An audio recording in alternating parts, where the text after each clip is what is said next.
আসসালামু আলাইকুম। Brahmanbaria blogger Facebook পেজের সকল শুভাকাঙ্ক্ষীদেরকে জানাইতাছি আজকে আমি আবারও আয়া পড়ছি নাইলা তুলার আরেকটা ব্লগ ভিডিও লইয়া। আপনারা অনেকেই নাইলা তুলা বা পাট তুলার লগে অনেক পরিচিত আছেন। গ্রামের বিভিন্ন কাজকর্মগুলো গ্রামীণ জনজীবনটারে আরও বেশি সুন্দর কইরা তুলে। গ্রামের কৃষকরা বড়দিনে নাইলা বা পাট করলেও বর্ষাকালে এসব নাইলা কিংবা পাট কাইটটা পানির মধ্যে 7 দিন ভিজায়া রাখে। 7 দিন পর নাইলা পুইচ্চা পাট থেকে বা খোলা থেকে আঁশ আলাদা হয়ে জায়গা। এই কাজগুলো অনেক কৃষকরা ঘরের বৌজি দিয়া করাইলা, আবার অনেকেই কামলা দিয়েও সাইরালা। আমরার গ্রামও অনেকেই আবার একটা চুক্তির মাধ্যমে নাইলা তুল্লা দে। যেমন কেউ 1 কুড়ি বা 20টা আটি নাইলা তুল্লা দিলে 60 থেকে 70 টাকা পাইব। যে যত পাট থেকে আঁশ আলাদা করতে পারবো সে তত পাট গাছটিরে নিয়ে যাইব গা। অনেক গৃহস্থীরা আবার এ চুক্তি তো পাট থেকে আঁশ আলাদা করবার লেগে দিয়ালা মানুষরে। বুঝছেন না? আর একটু ক্লিয়ার করে কই বুঝা লাইবেন। অনেকে আবার নাইলা টিকা পাট তীরে আলাদা করে দিলে যে যত হুলা টিকা পাট আলাদা করতে পারবো সে তত হুলা ডিরে তার বাড়িতে লয়ে যাবো আর পাট তীরে গৃহস্থীরে দেলাইব। এই চুক্তি তো পাট উড়াই দে। তো এই কাজগুলা অনেকেই করে যাদের বাড়ির মধ্যে হলো আগুন ধরাইবার লেগে হুলা নাই। এই বর্ষার সিজনে মেঘ বৃষ্টি হয়তো এই লিগে মানুষের বাড়ির লাকড়িগুলো নিবে বাপ ধরে তাহে। এই কারণে হুলা লাগে আগুন ধরাইবার লেগিয়া। তো 1 কুড়ি হুলা দেখা যাইতেছে 300 টাকা 400 টাকা। এই কারণে যে সময় মানুষ হুলালো মানুষের বাড়ির হুলা ডিরে তুইল্লা নিজের গরু আইনে টাল দেয়।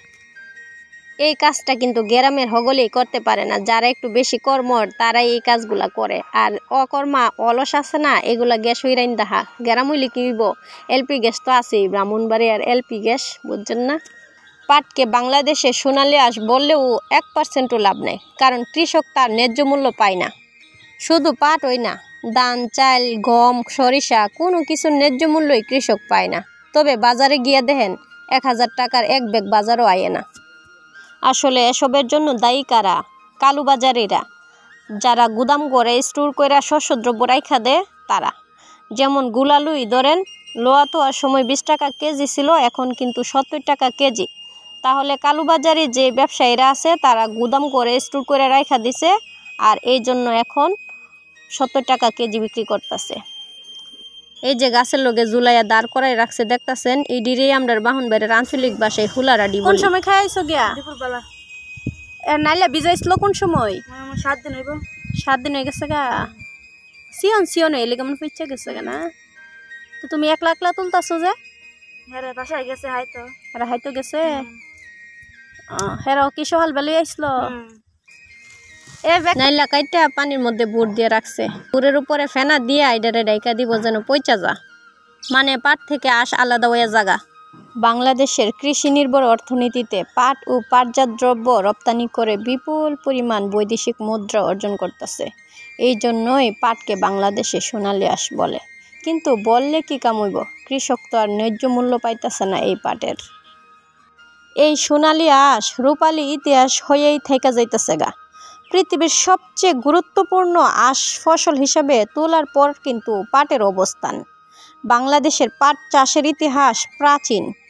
1947 পূর্ববর্তী সময় বাংলাদেশের প্রধান রপ্তানি পণ্য ছিল পাট, আর এই বাজার ছিল কলকাতা।